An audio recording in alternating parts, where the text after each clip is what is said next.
Halo tim DC, ketemu lagi bareng saya Davina dari Era DC. Nah, sekarang saya ditemenin sama tim dari BCA. Ada Pak Agus, Bu Silvi, dan Bu Citra.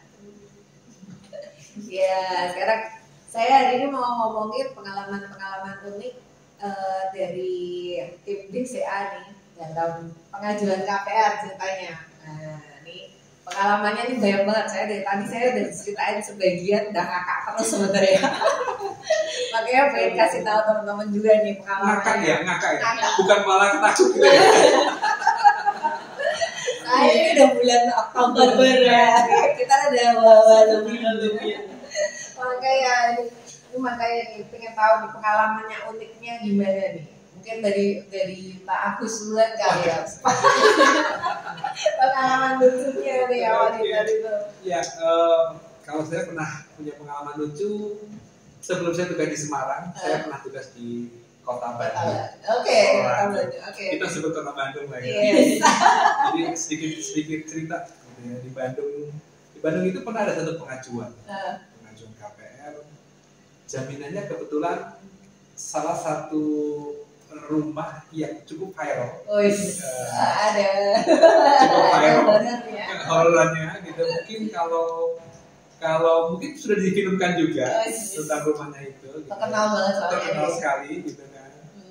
Ya, kita coba proses. Gitu. Awalnya kita nggak tahu. Jadi yang punya itu pengen ngajuin KPR ceritanya? Enggak, dijual. Oh, mau dijual. Yang punya itu dijual, terus dibeli oleh seseorang.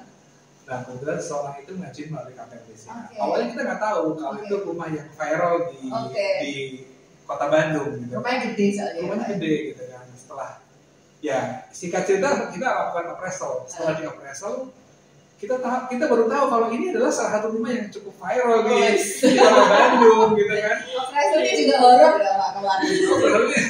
Kebetulan tidak ada penampakan. Gitu. Nah itu salah satu cerita yang cukup menyeramkan. Gitu. Bukan menyeramkan lah, tapi sebetulnya ya mungkin dari sisi asetnya saja gitu. Iya. Jadi satu BCA juga pada heboh gitu ya. Jadi heboh semua betul. Dan pengajuannya cukup besar. Terus kita sempat confirm kita yakin nih mau terima ambil jabatan ini gitu kan karena nominalnya besar kan.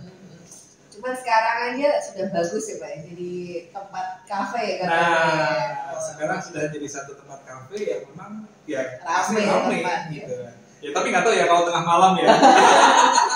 Tuh kita belakang lebih suasana yang mendukung ya. Ke Bandung kita di sini ya. Dingin malam-malam. Agak merinding ya. Iya tarik kafe itu kayaknya. Itu makanya. Kalau dari ini Kak Silvi nih ya. Kak Silvi. Kebetulan kalau nyambung yang horor dulu nih Pak, pernah nih ada pengajuan di satu lokasi di Semarang. Terus kita lihat memang pas datang jaminannya rumah tua nih gitu kan. Terus kita coba lihat enggak kok bersih kok di lantai satunya gitu kan. Terus kita coba naik nih ke lantai 2-nya, ternyata masih kayak original si bangunan tuanya gitu. Daerah kota tua. Kota tua ya betul. Jadi di atasnya masih belum diapa-apain gitulah, masih berantakan ya betul. Terus masih belum dibersihkan juga kebetulan karena memang kita ada keperluan untuk melihat secara detail bangunan tersebut. Kita coba naik ke lantai 2. Terus ternyata tiba-tiba waktu itu rekan kita yang ikut survei jatuh nih. Gimana tuh jatuhnya? Jumlah gitu kan, kita kan kaget semua kan. Kenapa? Terus tapi beliaunya diem, nggak mau ngomong apa-apa gitu kan. Terus udah pamitan sama yang punya rumah juga karena kan nggak enak mau bahas di situ kan sih. Terus di mobil beliau bilang kalau tadi tuh ada yang narik kakiku loh. Rinding loh ya. Siap semua yang kunci. Maksudnya kita nggak menyangka itu di tengah kota. Terus maksudnya siang bolong. Orang banyak. Terus kayak ada pengalaman itu sih. Wah ini nambah pengalaman nih. Seru ya jaminannya. Memang kita kalau pergi ke tempat-tempat yang kayak rumah-rumah tua itu memang pasti ada cerita ya. Ada lagi. Apa? Gimana itu waktu itu kita lagi akad di suatu tempat ya, kita bantu akadnya di tempat lain gitu ya. Terus ada notaris, kita akad biasa sama notaris ya, penjual, pembeli. Nah, terus suatu saat notaris ini bilang kayak ada yang berdiri di situ, lihat kayak notaris ini lihat ada satu sosok yang asing yang nggak pernah lihat nih. Biasanya kan pasti orang kenal ya, rata-rata orang kan kenal wajahnya. Terus siapa gitu ya. Terus notaris ini nanya nih sama stafnya, tadi lihat nggak ada yang berdiri di situ siapa gitu ya. Terus siapa ya Bu, nggak ada gitu. Marketing baru. Dina orang baru, marketing baru. Terus sampai si notaris ini confirm ke kita, tadi orang BCA ada berapa orang ya? Sampai nanya gitu. Saya undang orang saya. Yang saya bilang saya kirain tuh Orang yang lain. Tapi yang lihat ternyata notarisnya Nah, doang. iya benar. Terus habis confirm, terus kayak baru sadar, oh ya mungkin itu ya udahlah ya. Mungkin ada yang mau ikut. Ya, ada yang nemenin ternyata di situ. Emang ceritanya itu macam-macam sih ya. Bulan Oktober ya. Kalau Oktober nih emang waktu yang buat ngomongin yang banyak banget ya. Oke. Jadi takut kemarin. Jadi ngomong, dikat ya, langsung dikat gitu ya. Itu kita tuh banyak banget ketinggalan sebenarnya Pak, gara-gara kan kemarin kita acara yang R&D juga. Itu tuh bisa yang saya ketinggalan charger, si Arista ketinggalan chargernya laptop, terus goodie bag saya ketinggalan. Pokoknya tuh banyak banget yang ketinggalan. Terus kayak chaos banget pas kayak kena sirup gitu ya. Kayak lupa gitu. Udah kan. Terus saya bilang, ayo panitia, yuk kita semua doa dulu yuk, doa. Soalnya hati saya nggak tenang. Oke, ya udah kita doakan. Terus yang mimpin doa tuh Bu Minarni. Nah, terus Bu Minarni itu lagi doa, lagi baru sepatah dua patah kata, terus tiba-tiba dia tuh kayak kata tonjok gitu, batuk nggak selesai tau nggak sih? Beneran. Wah ini ada apa lagi? Serem juga nih. Rasa tertonjok. Dan lagi doa lagi. Lagi doa. Beneran. Kok ya bisa lah macam-macam kayak gitu. Saya mau masuk sih, kalau nggak nabrak deh. Mungkin dia tidak suka. Iya. Dia hanya di tonjok biar diem gitu kan. Saya emang dari awal-awal tuh kayak kita kok kayak kurang doa nih gitu. Makanya Didoain. untungnya kemarin lancar sampai terakhir habis selesai doa udah oke. Aman berkendali. Aduh.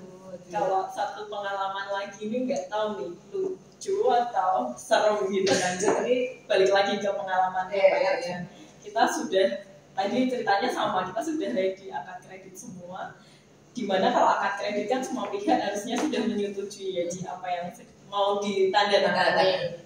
Terus tiba-tiba ini memang kita awalnya kontak istrinya sih, terus sang suami kan hadir juga untuk tanda tangan. Karena emang dari awal tektokannya dengan Iya, istrinya, terus sang suami datang, terus pas dia tanda tangan, mau tanda tangan tiba-tiba dia marah-marah sih. Marah-marahnya tuh udah kayak ya memang nggak biasa gitu lah marah-marah. Terus pas gitu istrinya juga ikut panik kan, tenang dulu gitu. Terus yaudah kita batalin semua, minta batal gitu, suaminya minta batal, saya nggak mau tanda tangan ini. Terus istrinya akhirnya ngomong ke kita, oke kita batal ya gitu kan. Terus pas suaminya keluar, istrinya tiba-tiba balik lagi dan bilang, mohon maaf ya suami saya kesurupan. Nah ini nggak tahu suaminya beneran kesurupan atau dia saking malunya. Malu ya, jadi nggak mau Iya. Jadi bikin alasan kesurupan gitu. Katanya udah detik terakhir Iya. ada ya. Batalin memang nih. Jadi memang proses KPR itu memang unik ya, dari awal sampai terakhir.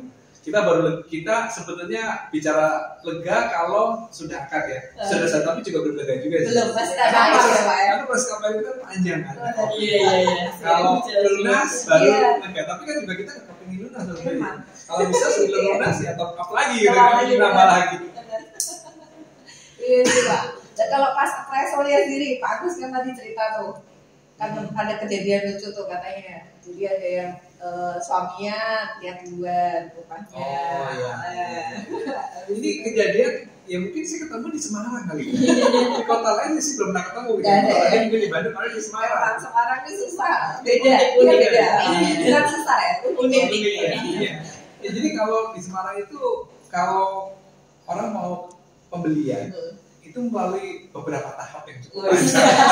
Jadi nggak bisa lihat Nggak bisa sekali gitu. Beda sekali gitu. Follow up harus panjang. Harus panjang gitu kan. Jadi pertama kali mungkin yang lihat pasangannya, suaminya atau pasangannya. Iya. Atau Bawa istrinya. istrinya. Nah, kedua ya baru bawa pasangannya, Oke. istrinya atau suaminya kalau Iya. yang pertama kali lihat suaminya ya. Betul. Nah setelah kedua, ketiga bawa keluarganya, Betul. ya papa mamahnya atau papa mertua dan seterusnya. Kalau sudah oke, baru yang terakhir nih penentunya. siapa tuh? Siapa tuh? Oh, tukang feng shui-nya. Suhunya. Suhunya. Suhunya harus dibuat Kalau dulu. ini tiga-tiganya sudah oke, kalau yang terakhir ini bilang enggak, atau Ukur harus lah ya. ukur semuanya. Suhunya arah mana gitu ya. Arahnya cocok. Ternyata Bahkan ada yang mungkin kalau memang sudah oke, ya suhunya bilang ini harus dirubah. oh iya. Oke. Ini harus dirubah. Iya. Nah, kalau kebetulan rumah second, ya agak ya susah ya. Nah, Tapi kalau primer ini kadang-kadang ya mungkin ada beberapa developer yang mencoba Mau mengakomodir. mau. Karena kan daripada nggak jualan. Iya. Ya contohnya kemarin saya ketemu dengan satu developer yang bilang ini pintunya harus dilebarin. Lah tuh. Dilebarin. Iya. Kurang 1 senti. Iya. Ini nanti kalau nggak dilebarin akan sakit-sakitan. Nah, susah kan Iya, susah. diturutin nggak gimana ya kan? Betul. Padahal cuma hanya paling 1-2 senti ya. Iya. Itu dilebarin. Ya sampai segitunya. Sampai segitu ya emang. Kalau Itu yang bikin sekarang lama ya Pak ya. Kalau saya soal feng shui ada jadi paling cepat banget. Gimana? Malahan. Jadi ini awalnya nasabahnya nggak pengen beli. Jadi dia datang di open house suatu developer. Dia lihat-lihat ya. Terus habis dia lihat-lihat kok kayaknya dia cocok gitu ya. Dia nggak pulang-pulang sampai 3-4 jam. Oh, Sampai yang terakhir yang diudah adalah suhunya. Wah. Suhunya cocok. Langsung tanda jadi di Wah. rumah. Ya, keren ya. Oke. Ternyata suhunya orang di bawah. suhunya punya tahan. Iya. Oke. Berarti saya kalau mau jualan properti itu harusnya bawa aja ya. Iya. Bawa Iya, sekali. Ada butuh tukang suhu, ada tukang apa namanya tukang Feng shui. Tukang feng shui. Sudah Saya langsung ya. menyiapkan. Sudah ada suhu. Aduh, emang sini. Kalau Semarang emang lucunya di situ sih. Semua diukur. Tapi mungkin memang hampir di semua kota juga mungkin Ada ya. uniknya. Mungkin ya di Semarang ini yang lebih kental gitu ya. Ada yang bilang, Wak, katanya kalau bisa convert Semarang ceritanya bisa mengalahkan Semarang kota lain gak ada apa-apa ya. Wah. Kayak kayak gitu loh. Apa marketing bisa survive di Semarang, kota lain mah kecil. Kecil gitu ya. Benar-benar. Karena sudah teruji ya. Iya, udah teruji. Ya. Sabar. Aduh, seru banget ya.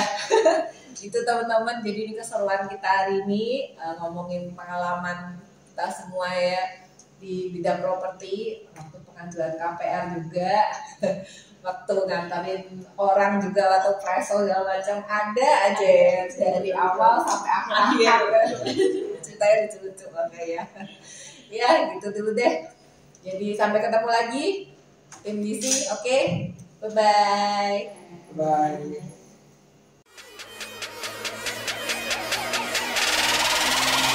What they gon' do?